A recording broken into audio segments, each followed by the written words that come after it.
So guys, when I first seen there's a all-female roofing company, I came home and I actually told my wife, you know what, you're probably not gonna like it, but I have to go drive there, fly there, wherever I have to do, and meet these girls and see how they do it. So today we have Tammy and the rest of the girls, and we're gonna just interview them, and I'm like dying to know, how did you get in the roofing business, how you do it. So first, how did you get in the roofing business? Well, I started off, I'm a journeyman carpenter, so I've been in the trades for quite a while now, and a friend of mine was actually, she's in advertising, and she told me about Robyn's company. And I'm like, okay, well, it involves pink and construction, I'm in. I had to call her. What is it to do with the pink? Is like your favorite? Pink is my favorite color, if you can't tell. Cool.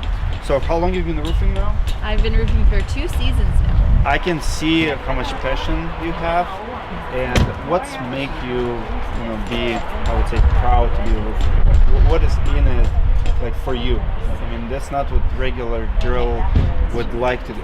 I like it for the shock value. It's like, I'm such a girly girl to start with, and just to be, you know what, I do a very manly job. Not a lot of people expect that at all from me, but I love it. It's hard work and it's a lot of fun.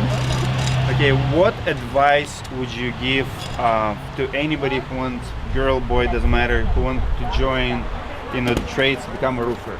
I highly recommend it. Like, it's a good workout. It's great, like, teamwork, and like, it's just a lot of fun. So tell us a little bit about your process, how you guys work, what roles do you have on the team? Is it, somebody does something specific, or you all do the same in the areas? How you get separate? Okay, so usually we work as a team. We do all the roles. So we all rip, we all prep, and we all shingle. So we work together to get the roof done.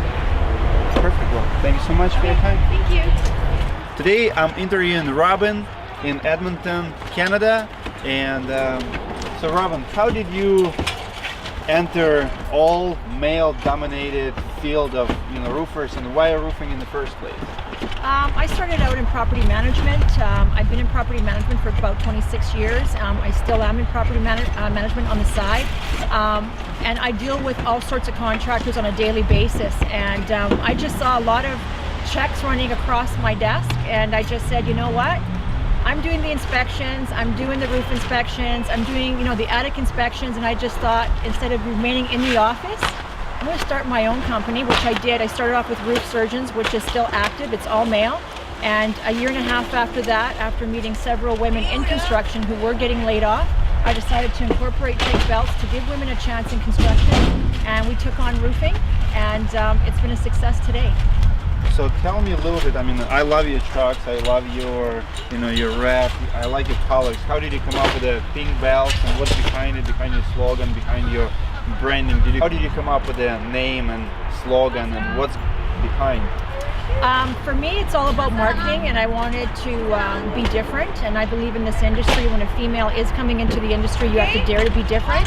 And so I devised this truck with the pink camo because females love pink, and we decided that we would wear pink gear just for our marketing purposes and to get noticed, because it is very difficult to rise up in the male-dominated industry, and there's only 27% of female workers in Canada alone.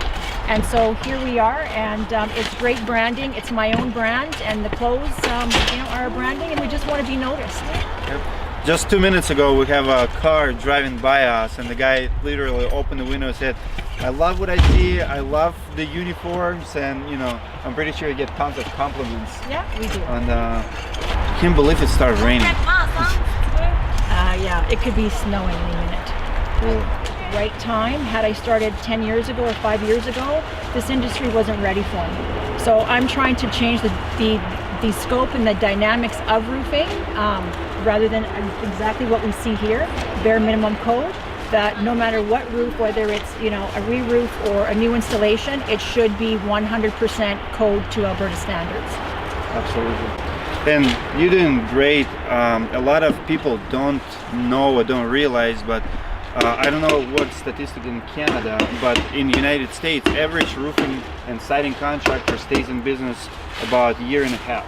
Mm-hmm. So a lot of people coming in and going out, and you see huge turnover. People think they can do it, and they don't back up their word, they commit too fast, or quality is not there, and you're already, what is it, 4 years, you're already way above average, and you're definitely successful. So looks like girls are having fun. Let's go join them, and thank you so much for your time today. You bet. Great to meet you.